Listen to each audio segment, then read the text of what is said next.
কাছে ক্ষমা চাওয়ার কাজটা হলো আগে। সকলেই আমার নিজের প্রস্তুতিটা আমি গ্রহণ করব, এটা আমার আল্লাহ চান। এই জানাজা আমাদের জন্য এটা একটা বড় শিক্ষা। জানাজার কাতারে দাঁড়িয়ে আমি যখন লাশ হব তখন আমার অবস্থা কি হবে সেজন্য চিন্তিত হওয়া, শিক্ষা গ্রহণ করা, এটাই রাসূলের শিক্ষা।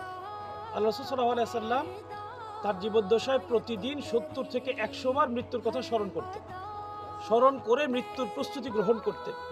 মৃত্যুর জন্য প্রতি মুহূর্তে প্রস্তুত থাকতেন। কারণ কোরআন বলছে ইযা জাআ আজালুহা লা ইস্তাখিরুনা সাআতা ওয়া লা ইস্তাকদিমুন। যখন মৃত্যুর ক্ষণ আসবে তখন একটু এদিক সেদিক কেউ হইতে পারবে না।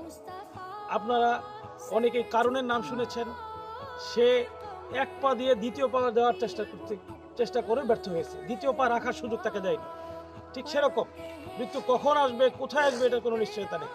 সেজন্য সর্বদা নিজে প্রস্তুতি নেওয়াটাই হলো জানাজার নামাজের শিক্ষা। আল্লাহ তাআলা আমাদেরকে এই শিক্ষা নিয়ে নিজের জন্য প্রস্তুতি গ্রহণ করে মৃত্যুর জন্য উপস্থিত হওয়ার তৌফিক দান করুন। মায়েদের জন্য দোয়া করি, আল্লাহ তাআলা মায়েতকে জান্নাতুল ফেরদৌস নসিব করুন, পরিবারকে ধৈর্য ধারণ করার তৌফিক দান করুন। আমিন ওয়া আখির দাওয়ানা আলহামদুলিল্লাহি রাব্বিল আলামিন।